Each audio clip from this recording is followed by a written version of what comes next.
যে ভূমিকা রেখেছে তার মধ্যেই নবীনগরের প্রবাসীদের মধ্যে অন্যতম মালদ্বীপ প্রবাসী দুলাল মাইজভান্ডারী ভাই।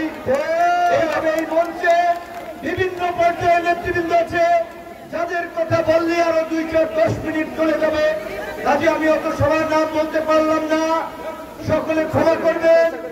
আমার মাগরিবের আজান হয়ে যাবে। সংক্ষিপ্ত ভাবে দেশের বর্তমান প্রেক্ষাপটে 2-4টি রাজনৈতিক কথা বলে বিদায় নিতে চাই। আপনারা জানেন বর্তমান অন্তর্বর্তীকালীন সরকার আগামী ফেব্রুয়ারি মাসে জাতীয় সংসদ নির্বাচন আয়োজনের প্রস্তুতি নিয়ে আগাচ্ছেন।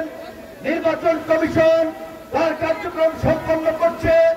সবকিছু ঠিকঠাক থাকলে 11 তারিখে তফসিল ঘোষণা করার কথা, কিন্তু আজকে বাংলাদেশের সাবেক প্রধানমন্ত্রী এই দেশের গণতান্ত্রিক আন্দোলন সংগ্রামের লড়াকু নেত্রী আপসীন নেত্রী বেগম খালেদা জিয়া গুরুতর অসুস্থ থাকায় যদি কোনো প্রেক্ষাপট তৈরি হয় দেশের বিবেচনায় নির্বাচন পেছানোর, সেটি হয়তো নির্বাচন কমিশন এবং সরকার বিবেচনা করবে, অন্যথায় নির্বাচন ফেব্রুয়ারিতেই হবে। নির্বাচন ফেব্রুয়ারিতে হোক আর এপ্রিলে হোক, আগামী সংসদ নির্বাচনে গণ অধিকার পরিষদ এককভাবে 300 আসনে প্রার্থী দেবে। আর যদি দেশের প্রয়োজনে কোন জোট করে, তবে আমাদের যে সমস্ত জায়গায় এই রকমের জনসমর্থন আছে সেই সমস্ত আসনকে নিশ্চিত করে আমাদের জোট হবে। জোট হোক আর এককভাবে নির্বাচন করি। এই ব্রাহ্মণবাড়িয়ার নবীনগর 5 আসন থেকে গণ অধিকারের ট্রাক মার্কায় নজরুল ইসলাম নজু ভাই নির্বাচন করবে।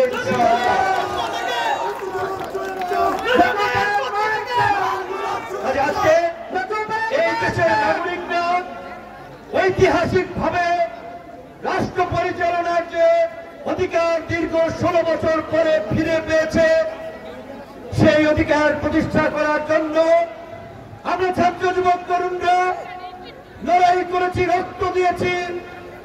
আজকে স্মরণ করতে হয় এই ব্রাহ্মণবাড়িয়ার সন্তান মোদী বিরোধী আন্দোলনে আমাদের ছাত্রটা হাফেজ কাউসারকে, স্মরণ করতে হয় এই ব্রাহ্মণবাড়িয়া সহ সারা দেশের জুলাই আন্দোলনের শহীদদেরকে। আপনারা দেখেছেন আওয়ামী লীগের গত 16 বছরের দুঃশাসনে এই দেশে ভিন্ন মত এবং বিরোধী মতের রাজনৈতিক নেতৃবৃন্দই নয়, এই ব্রাহ্মণবাড়িয়া আলেম ওলামার তীর্থভূমি, আলেম ওলামাদেরকে কিভাবে লাঞ্ছিত করা হয়েছে, কারাগারে রাখা হয়েছে, এই ফ্যাসিবাদের নরক থেকে এদেশকে মুক্ত করেছে দেশের সাধারণ কৃষক, শ্রমিক, ছাত্র জনতা। তাই আগামীতে কারা ক্ষমতা আসবে, কারা এমপি হবে, জনপ্রতিনিধি হবে, সেটা নির্ধারণ করবে এই সাধারণ মানুষ, ছাত্র জনতা।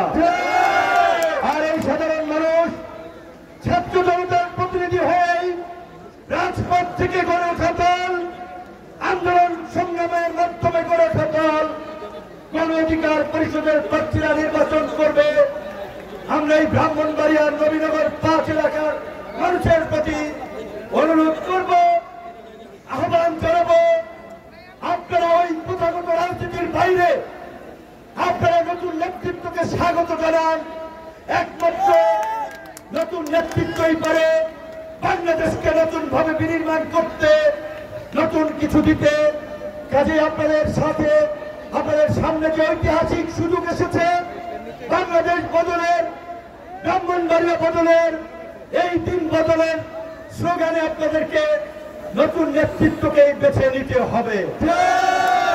একইভাবে আমরা অন্যান্য রাজনৈতিক দলের প্রতি আমরা আহ্বান জানাবো। আজকে আমরা দেখতে পাই কোন কোন রাজনৈতিক দলের নেতারা ওই পুরানো ফ্যাসিস্টদের মতোই হুমকি ধামকি আধিপত্য বিস্তারের একটা রাজনীতি দেশব্যাপী কায়েম করতে চায়। তাদেরকে শুধু মনে করিয়ে দিতে চাই 16 বছরের ওই দৈত্য দানবীয় আওয়ামী শাসন মুহূর্তের মধ্যে চুরমার হয়ে গেছে। জনগণের প্রতিরোধে নেতারা সীমান্ত দিয়ে, হেলিকপ্টার দিয়ে, নদী নালা যেভাবে পারছে খাল বিল দিয়ে পালিয়ে গেছে। কাজে আজকে কেউ যদি জনগণের বিরুদ্ধে অবস্থান নেন তাদের পরিণতি কিন্তু তাই হবে। আমরা এই জুলাই গণ অভ্যুত্থানের অংশীদার সকল রাজনৈতিক দলকে সংযত এবং সহনশীল হওয়ার আহ্বান জানাই। আমরা আগামী নতুন বাংলাদেশ বিনির্মাণে কাঁধে কাঁধ মিলিয়ে ঐক্যবদ্ধভাবে লড়াই করার আহ্বান জানাই। দেশকে এগিয়ে নিতে সংঘাত, সহিংসতা, হানাহানি, মারামারি মুক্ত একটা নতুন রাজনীতির প্রতিষ্ঠার অঙ্গীকার আমরা গণ অধিকার পরিষদের পক্ষ থেকে করছি। একটা কথা বলছি, আওয়ামী লীগের আমলে শেখ হাসিনা আমাদেরকে সিটের অফার দিয়েছিল, পয়সার অফার দিয়েছিল, ফ্যাসিবাদের সাথে আপোষ করি নাই। কাজেই আজকে আমি এসেছি আমার নির্বাচনী এলাকা পটুয়াখালী থেকে, আমার এলাকার চেয়েও গুরুত্বপূর্ণ আপনাদের এই সমাবেশকে বিবেচনা করে।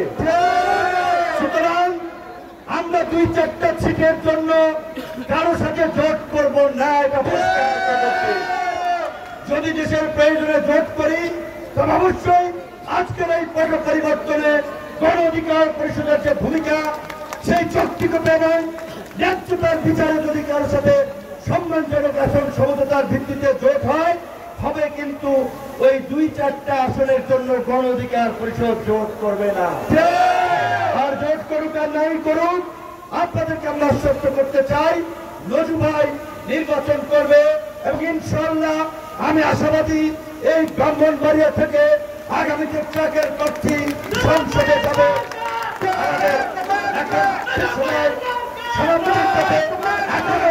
মিছিল আসতেছে, লোকে লোকারণ্য মাঠে তিল জ্বালানোর ঠাঁই নাই। মন চায় আপনাদের সামনে আরো অনেকক্ষণ কথা বলি, কিন্তু ঢাকায় ফিরতে হবে, আরো প্রোগ্রাম আছে। আবার আপনাদের গণসংযোগ প্রচার প্রচারণায় আসবে ইনশাআল্লাহ। সবাই ভালো থাকবেন। আসসালামু আলাইকুম।